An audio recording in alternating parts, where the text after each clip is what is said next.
अधिकतर लोग यही जानते हैं कि रावण सिर्फ श्री राम से ही हारा था, लेकिन ये सच नहीं है। रावण श्री राम के अलावा शिव जी, राजा बलि, बाली और सहस्त्रबाहु से भी पराजित हो चुका था। यहाँ जानिए इन चारों से रावण कब और कैसे हारा था। बाली से रावण की हार।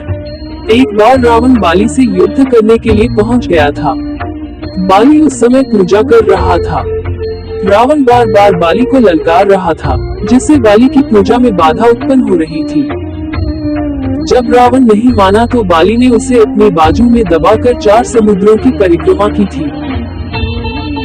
बाली बहुत शक्तिशाली था और इतनी तेज गति से चलता था कि रोज सुबह सुबह ही 4 समुद्रों की परिक्रमा कर लेता था। इस प्रकार परिक्रमा करने के बाद सूर्य को अर्घ्य अर्पित करता था। जब तक बाली ने परिक्रमा की और सूर्य को अर्घ्य अर्पित किया, तब तक रावण को अपने बाजू में दबाकर ही रखा था। रावण ने बहुत प्रयास किया, लेकिन वह बाली की गिरफ्त से आजाद नहीं हो पाया। पूजा के बाद बाली ने रावण को छोड़ दिया था। सहस्त्रबाहु अर्जुन से रावण की हार। सहस्त्रबाहु अर्जुन के 1000 हाथ थे और इसी वजह से उसका नाम सहस्त्रबाहु पड़ा था। जब रावण सहस्त्रबाहु से युद्ध करने पहुंचा तो सहस्त्रबाहु ने अपने 1000 हाथों से नर्मदा नदी के बहाव को रोक दिया था। सहस्त्रबाहु ने नर्मदा का पानी इकट्ठा किया और पानी छोड़ दिया, जिससे रावण पूरी सेना के साथ ही नर्मदा में बह गया था।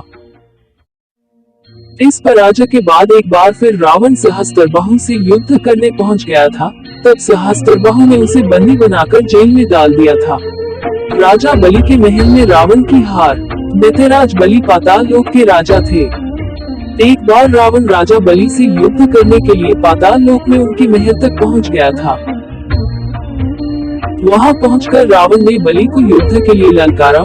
उस समय बलि के महल में खेल रहे बच्चों ने ही रावण को पकड़कर घोड़ों के साथ अस्त्र में बांध दिया था। इस प्रकार राजा बलि के महल में रावण की हार हुई। शिवजी से रावण की हार। रावण बहुत शक्तिशाली था और उसे अपनी शक्ति पर बहुत ही घमंड भी था।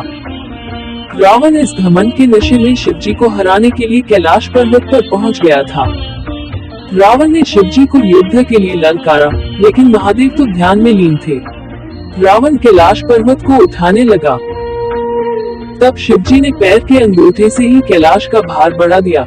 इस भार को रावण उठा नहीं सका और उसका हाथ पर्वत के नीचे दब गया।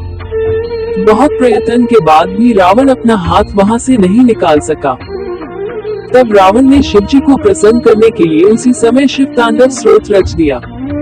शिवजी इस स्रोत से बहुत प्रसन्न हो गए और उसने रावण को मुक्त कर दिया।